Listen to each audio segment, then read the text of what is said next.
A very good morning to everybody who have registered and joined us today. It's basically we had more registration, so I thought we could give them some time, being a Sunday morning, but keeping to the time and respecting y'all who have joined us on time. I would begin the session today. So a very good morning to all of y'all, and thank you so much for registering for this course. Today we have with us our principal, Dr. Poorvakeskar, and who has been a continuous support in bringing this, crafting this syllabus, and she has also designed the syllabus along with me. Dr. Pooja Misal, our director, without whose support and motivation, bringing our school to this level would definitely not be possible. So with this, I would also, and also we have architect Raghunandan, who would give you a brief into how this pedagogy of this course is crafted on our beliefs that we have, a vision that we have for BRIC. So to begin with, I would request Dr. Poorvakeskar to grace the occasion for the session and tell us more about the vision of the school and our beliefs and practices at BRIC. Thank you, Manali. I would request Raghunandan to share the presentation, please.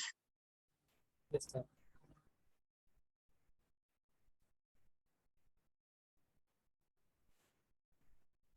And I'm just going to interrupt for a minute. I am sorry, I have not mentioned architect Rohit Sardesai, our industrial expert, who has been also very supportive, very motivating, and a lot of research that he has shared with us while preparing the syllabus. Good morning to you, Rohit sir.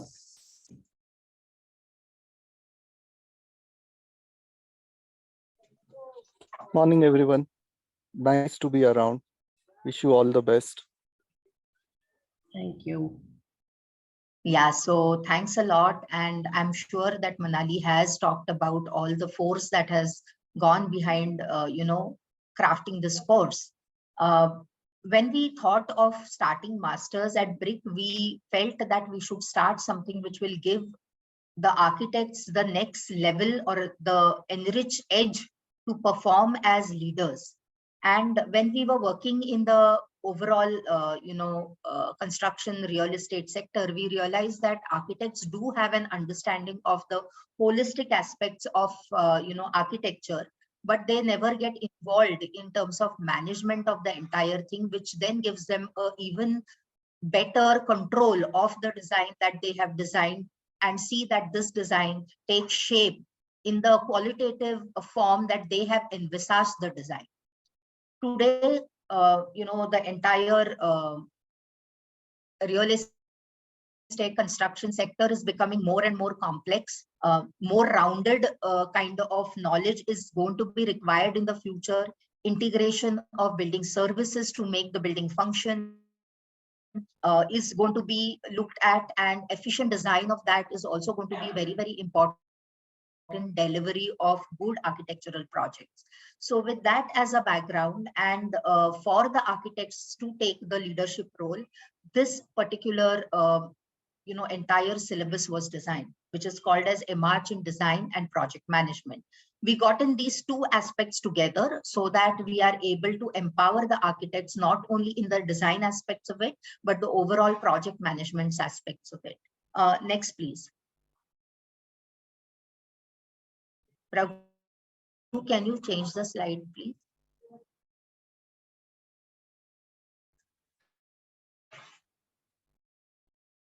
Yeah, so this is our school, and when we started, it was our director Pooja Misal who came out with a very fresh viewpoint of what she felt about architecture education, and she felt that overall holistic understanding is very much required to deliver that kind of architectural education which empowers students to think about the future and be future ready.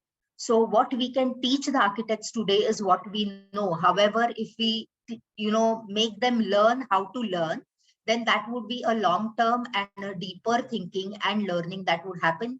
And that would go a very long way in terms of addressing any issues that come up as a very, impromptu kind of issues that would come in the future, which they will have to address without the learning that they have had in the school. So we are trying to get them process ready more than the end product ready. So they should be able to tackle any end product if they were to follow a process of thinking and designing. So next, please. So here we felt that we need to have an open platform which welcomes every students from diverse cultural backgrounds, and of course very unique thought processes, because as you know that earlier there were very few colleges of architecture, and now colleges have increased, seats have increased, many students are the number of students applying for architecture have increased, and this is where we felt the need that we need to kind of look at what kind of interest the students has, because architecture is a combination of science, arts and crafts, and there could be a possibility that students may be inclined more towards a particular aspects of architecture. So architecture practice has become more and more diverse, more and more complicated, more and more management kind of an exercise that one needs to do if you are an architect. Next, please. So here we feel that teachers don't remain more like teachers, but they should be co-learners, because that is how you understand each other. The technology has changed. The younger generation is more, favorable in terms of using technology. They understand technology. The problem is just that how to use this technology appropriately. And that is where the principles and the basic understanding comes into picture. And then you can kind of work towards using technology in a very appropriate way to deliver efficiency, to deliver, intangible aspects of the space. Can you go ahead, please? Here at Brick School of Architecture, we have two different courses. One is of course the architecture course, and one is the interior design course. Next. This all started with the complete and full support from Madhuri Tai Misal, who is the chairman of Satish Misal Educational Foundation, which is the main pivotal body under which Brick School of Architecture functions. We also have our director Pooja Misal, who thinks differently, thinks in the future, and wants to kind of deal with unknowns, and that is where the intangible starts coming into picture. And she had this vision of making the school built in a particular way, and I think this is a vision that she has even for the master's course. Next, please. We have our trustees, Mr. Deepak Misal, Manoj Deshpande, who is a kind of banker, Manasi Deshpande, who's again into politics, Ajay Gupte and Monica Gupte, and of course Tirtha Misal, who's an architect, and Karan Misal, who is again a management guy. So next, please. So we try to enjoy the kind of infrastructure that we have. We try to see that the nature that is around the building is got into the building, and that is how our architect Girish Doshi has designed the building. We need to connect to nature, we need to connect to environment, we need to feel the wind, we need to feel the rain, we need to soak in the sun, and that is exactly what the building does for us. Creating those memories and experiences that one should build on. And if you are able to experience varied and diverse experience, those are the things that you will try to imbibe in your design. And that is why we enjoy being where we are. Next, please. Fortunately, I wouldn't say just fortunately, we have worked very hard towards it, and we were fortunate enough that our hard work has paid off, because at times hard work does not pay off. But with us, I think most of the things fell in place, and therefore we could have the highest cutoff in Pune city for the last 2 years. Students have really participated and won in many competitions, because that is where they start interacting with the professional world, the practical world, and what's happening globally. And that is where they understand the issues and concerns that people have globally and try and respond to those concerns. BRIC students have always been in merit in Savitribai Phule University. we don't take so much pride in that because we feel that learning is more important than getting marks. But I think being in the merit should be incidental, and that is what we look at that in this fashion. So BRIC alumni is recruited in top private and public offices. We had people who were working in ministry, got fellowships for urban, smart city programs. We had people who got tulip fellowships for the state government, who started working with the town planning department of the state. We had our students go out and do masters in reputed schools like AA. Then you have one of our student and a faculty who went to Harvard.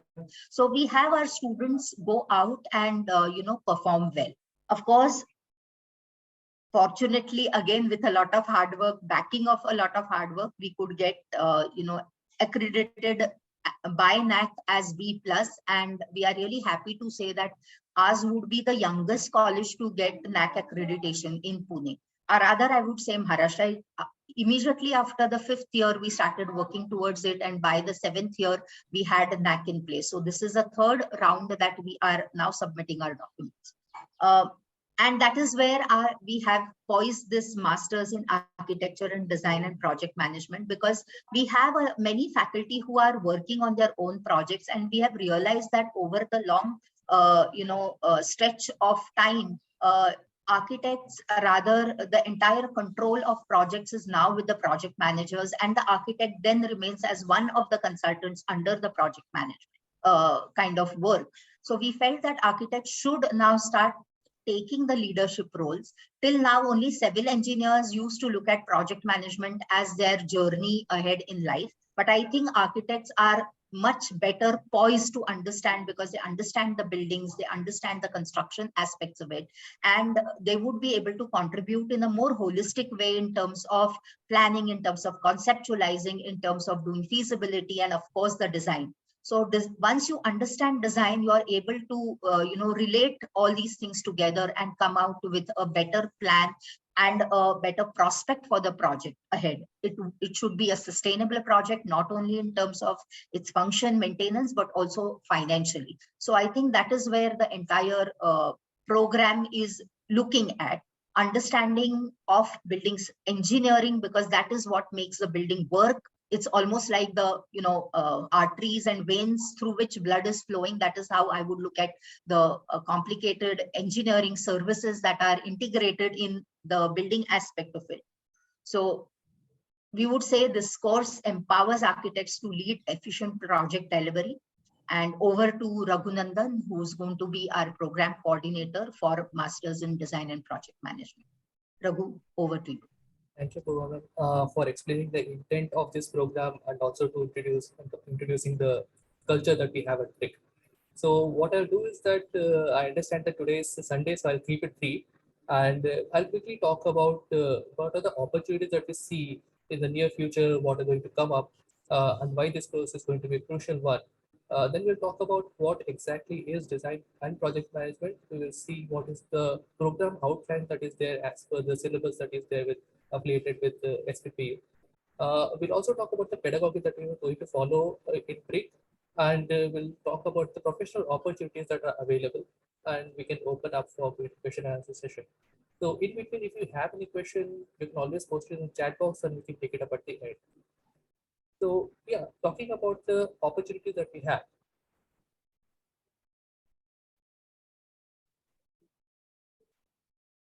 So we all know that recently there was a news that India has overtaken UK and has become the 5th largest economy, and that is in terms of its overall growth, in terms of its GDP. And according to a report by Capital Growth Economics, it says that India's GDP is going to grow year on year from 2022 to 2030 at the rate of 6%. There were studies done by CBRE and CREDI, which talks about how our nation was a $2 trillion USD economy in 2019, and by the end of 2030, how we can grow up to 6.5 trillion economy if we continue at the same pace, and if the reforms are happening a little bit better, then we have the potential of reaching up to 9 trillion. Currently at 2022, we are at a 3.35 trillion GDP, and which says that we are going somewhere between the 6.5 to 9 target. It talks about the immense amount of opportunities and the growth potential that we have. This is the GDP sector-wise performance that is published by Ministry of Statistics and Program Implementation, which says that there is a lion's share of GDP that is coming from industry and services sector. And within that also we see that construction and real estate industry is a major contributor. In a sense, in any development in any of these sectors eventually gives rise to some amount of infrastructure and real estate development. So India's GDP in the previous year, that is 2021-22, has been growing by 8.68%, which is far better than what was expected by capital growth economics. And within that also, the construction sector itself has grown by 11.5%, which has outperformed the overall GDP in a sense. So it says that the immense potential that we have in the sector. This is an extract from the report that is published by Niti Aayog, which talks about amount of employment opportunities that are created in the field across various sectors. And according to that, we have 8.12 million additional jobs that are created in the industry during 2017-18 to 2019-20, and 78% of that is in construction sector. Now, with the previous studies, we can be sure that these figures is only going to increase. According to EPFO, when compared to last year, this year had more formal jobs created, that is 24.4% more jobs that they created. And this is corroborated along with a Better Place report, which talks about 8 million frontline jobs that are created in India. Now, apart from the formal jobs, there are informal jobs also, that is in the gig economy, that has shifted towards white collar jobs. And we can see that around 4.4 million new jobs are going to be created in gig economy in the coming 8 to 10 years. This study was performed by LiveMint. And we also have a lot of pull factor coming in by the developments that are happening in AC industry, the way our devices are interacting with each other with IoT, the way we're collaborating over the cloud for procurement, for work sharing, for interoperability, the way we are optimizing efficiency with the help of modular design and modular building, and we're leveraging the technological developments that are happening through 3D printing and robotics and such. So there's immense amount of opportunity that is there in the market right now. And with all these opportunities, inadvertently, there is a lot of challenge that comes along with it. And there we see that the project manager's role is pivotal. And that is exactly why we think that architects need to grow themselves and develop themselves as project leaders. Talking about design and project management, what exactly it is, if you look at the entire sphere of project management, it is essentially comprised of three aspects, that is design management, construction management, and facilities management.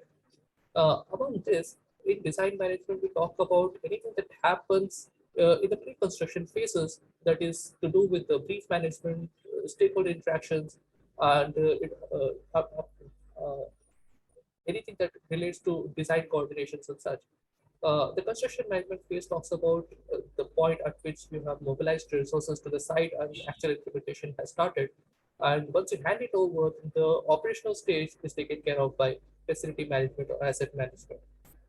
To talk about design management a little bit more in detail, design being a creative endeavor, what we hope to see there is we have a lot of strategizing work that's going on. We create, we adapt to the local conditions of the context, we change according to the stakeholder requirements, and we also innovate and come up with a design solution.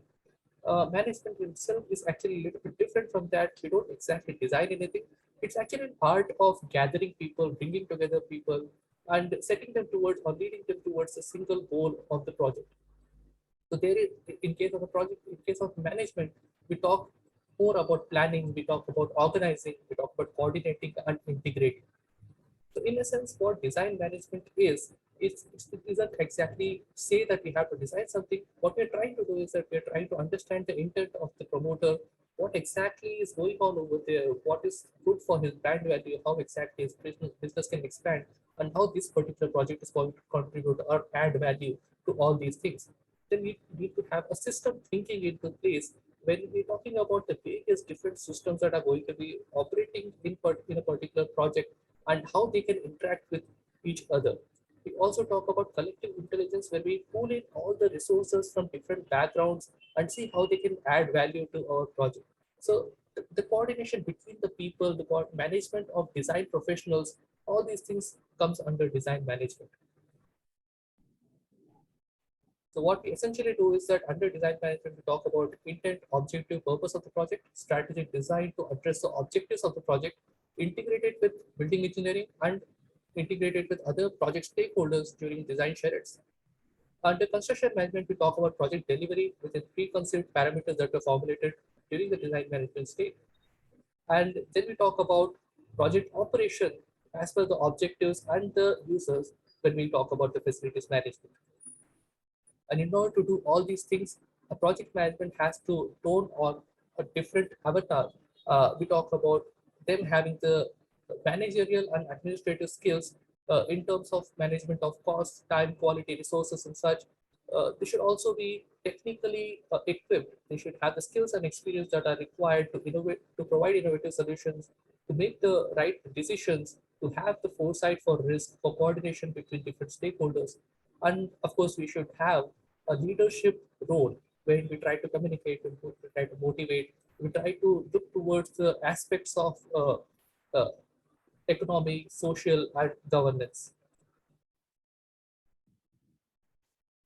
The program that we have with SPPU, that is Design and Project Management, it addresses all these things that are required for a project management professional by providing this course for as a 2 years full-time program, which will be having 100 credits, 25 credits per semester.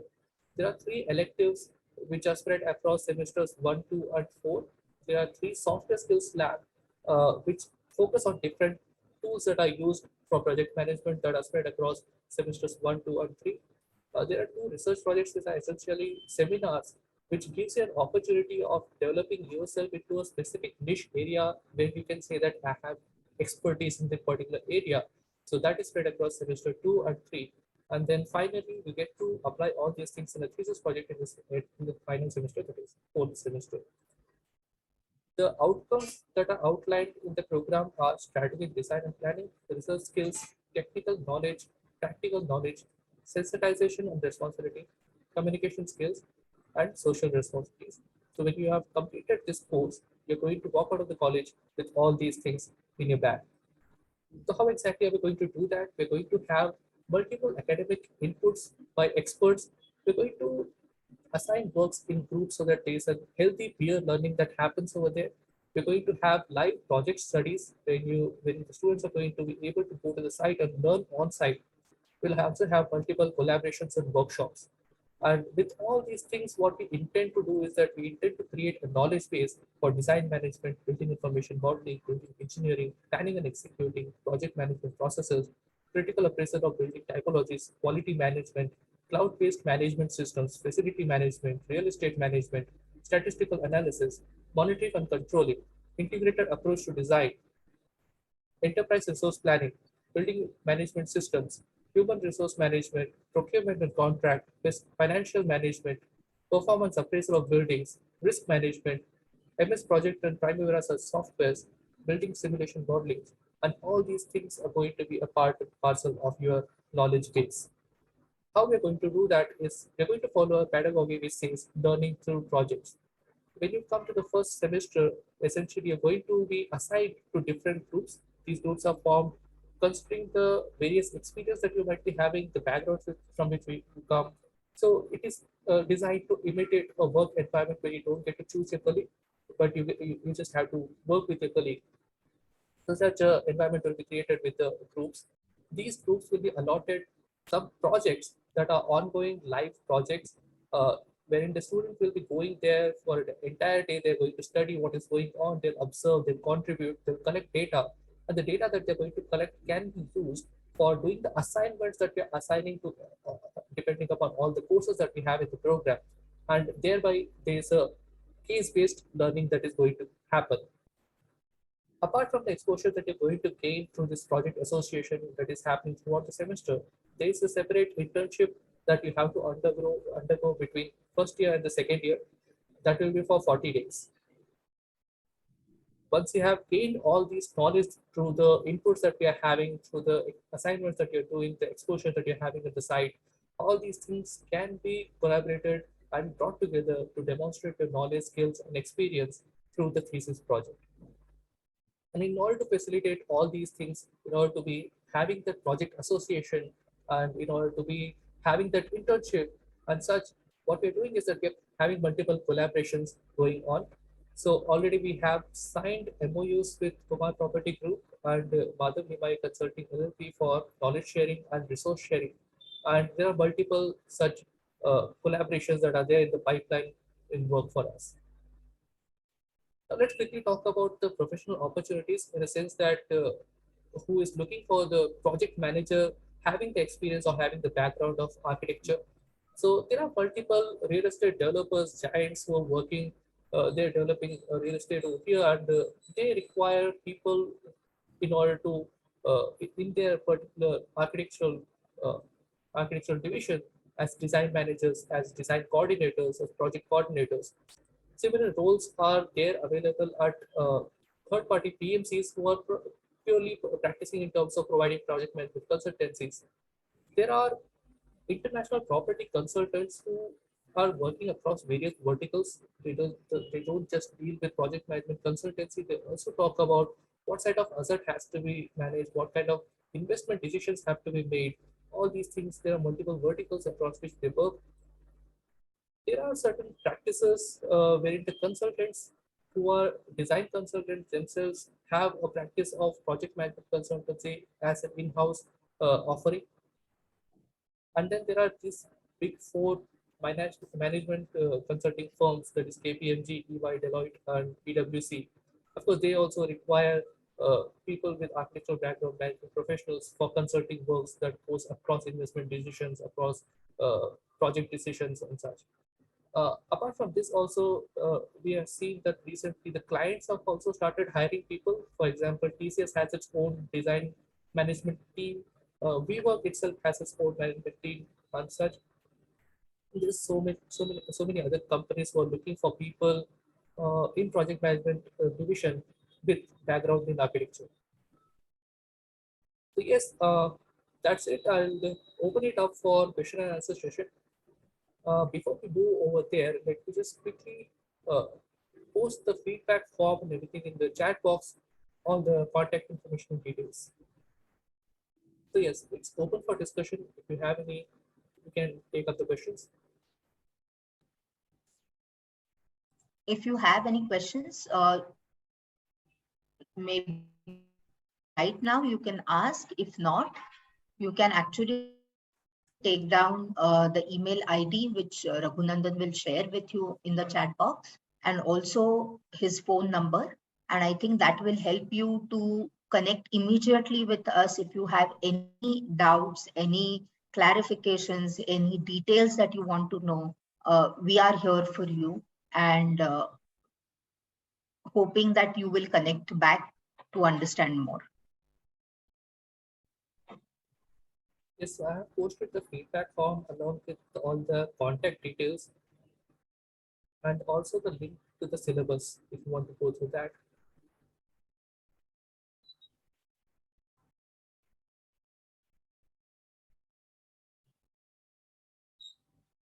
Yeah, thanks for the link for the syllabus, Raghunandan. I think it will help the attendees to download the syllabus and have a look at the syllabus in detail and understand what they will gain after doing this course.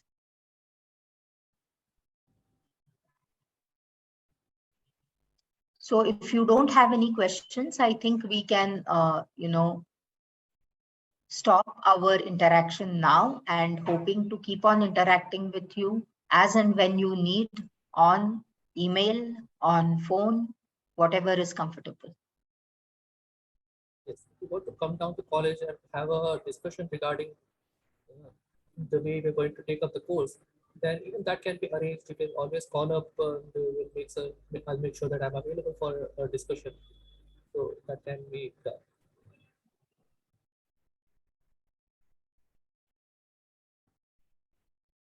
Yes, I think we can close our interaction now. Thanks a lot.